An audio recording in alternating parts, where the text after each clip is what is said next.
I'm going to get into medical marijuana. I want to go to, I'm not picking on you, Senate President Stivers. I really am not. But looking around to why you're always looking at me. The Kentucky Moms for Medical Cannabis co-founder Kristen Wilcox sent me a message today saying that she had met with, her group had met with you last week, I believe, and she felt that it went well. I think Thursday or Friday. Okay. Yeah. So is there a chance, she wanted me to pass along, perhaps you all didn't get a chance for her to ask you this, is there a chance that the Senate will approve a medical cannabis bill?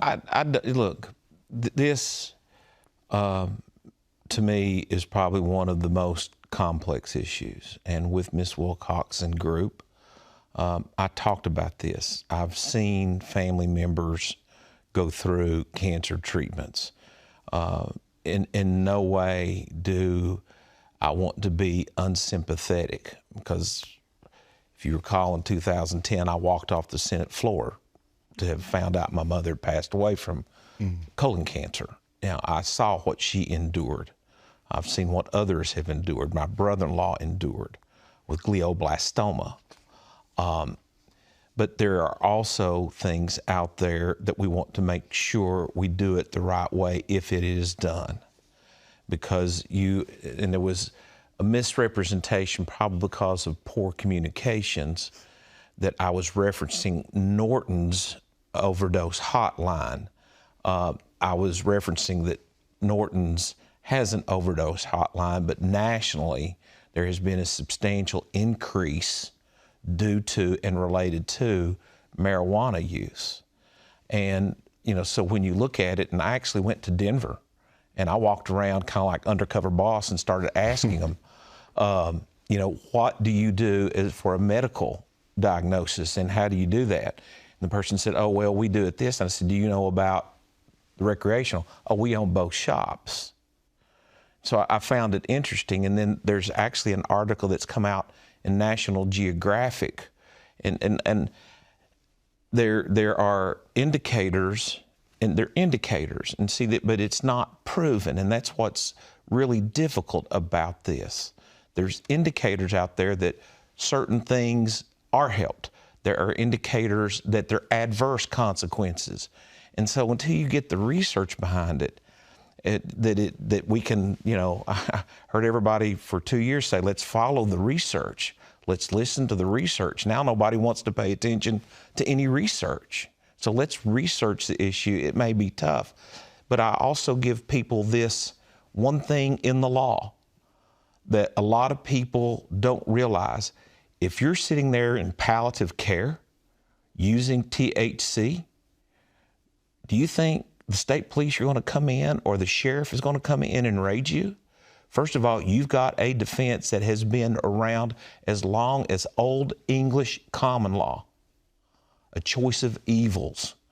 I don't, first of all, think you would be arrested, and two, I don't ever think you would be convicted if you're in those types of situations. But we want to make sure that it is not abused, because it does have adverse consequences.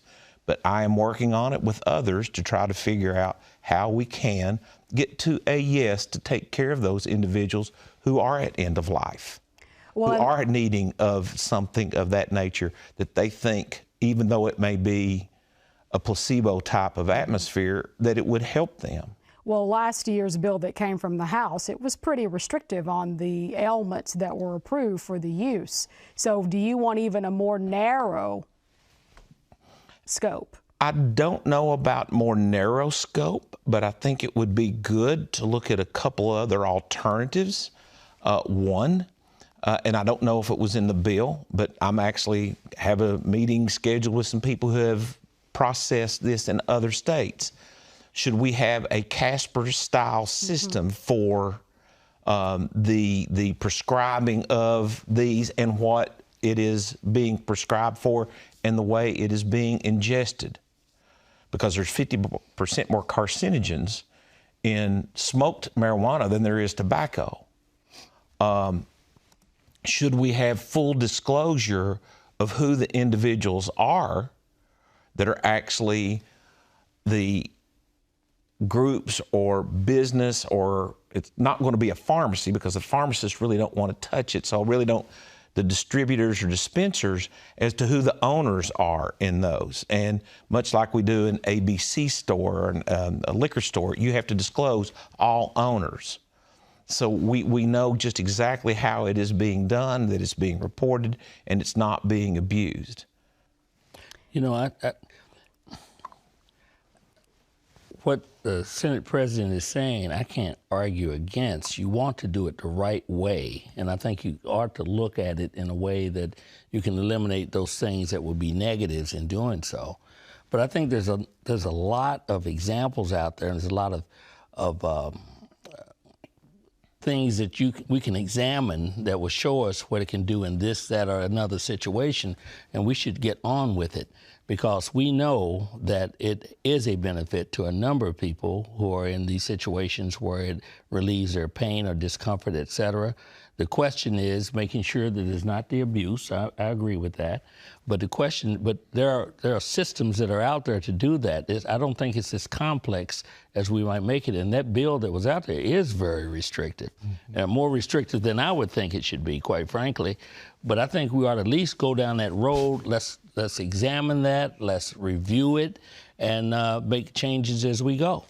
So your colleague, the House Speaker, David Osborne, said, well, it's the Senate's turn, okay, to start this. You feel the same way, Representative Meade? Well, every time I've been on this show, we've had this discussion. And I have voted both ways on this bill. And I think, again, if it's tailored very specific, if the diagnoses are laid out, if we have the actual diagnosis from physicians in there, you probably see it would have a decent chance again. But the fact of the matter is we voted on this twice. It's passed the House twice, and I would stick with the Speaker's comments on that one. Right. Okay. Any other comment about that? We know that Senator Yates has a bill that I believe is just marijuana. Straight up weed. Well, you talk about Senator Yates, and I guess we can chuckle about all of that. But if you look at what's happening across the United States of America, if you look at what's happening in Canada, this thing is coming. And I will say this, too. On the federal level, you're going to see that it's going to be taken off of certain schedules, and it's going to be changed where it could be utilized.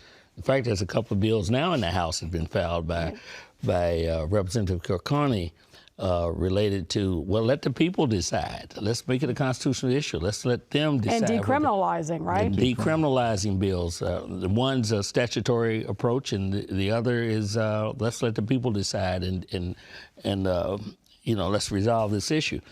But, it's a contentious issue. It's a contentious issue. It's got a lot of history behind it that's got us to where we are. And a lot of these things are mixed in terms of other types of drugs that are utilized historically in society. And now marijuana has been lumped in there. And some people believe it leads to the use of this, that, and the other. But then again, we got alcohol all over the place. We celebrate alcohol. Kentucky celebrates bourbon. We make a tremendous amount of money off of this. And I think we need to take a step back and we got to balance that somewhat. And I think we should go ahead and take a broader look, because the percentage of people, if you look at it, are really supportive of it. Representative I'll tell you a story. I had a constituent who brought his child to Kentucky. He was originally from the Northeast, and he found out about the school that was there in Frankfort for kids who have issues in terms of disability. And his son had major seizures. And he had a friend of his who lived out in Colorado. And so he decided to take his son out there for a week. And when he arrived in Colorado with his son, his friend gave his son a gummy bear.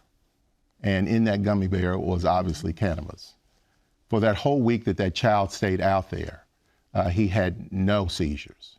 And the father was just, completely so happy about it, because previously, a couple of months before that, he had so many seizures that he was told that it was becoming pretty dangerous for the child. And the fact of the matter that this particular gummy bear each day kept him from doing that. We know that there is evidence that can help in areas, in the medical areas, that cannabis has shown to be able to assist and help those who are having medical issues. And seizures such as that, and I think that was included in House Bill 136, I think, from last time. Okay, go ahead. You know, we kind of chuckled, but this is not a chuckling subject matter. It is difficult, as Senator Neal says. And for anybody to minimize the issue, and I'm not saying anybody is here or think that we are minimizing the issue, I think is totally wrong, because I can tell you what I was doing at 9 o'clock Saturday.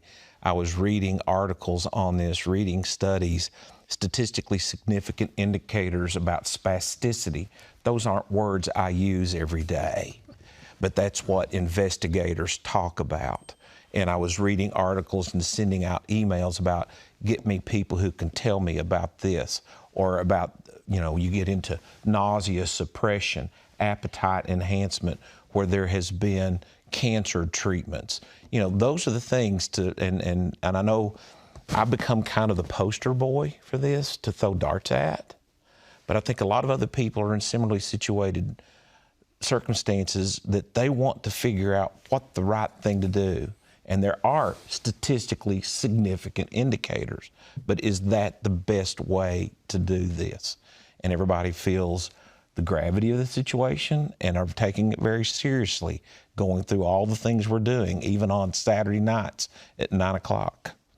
And I think Robert is right. The first time he spoke, he hit on the data issue, and we have a lot of members who are very data driven. They're in the healthcare industry, they're attorneys, whatever it may be, and they want to see all that data laid out and make sure that they're making the absolute right decision when it comes to this. And let me just say this, if I will.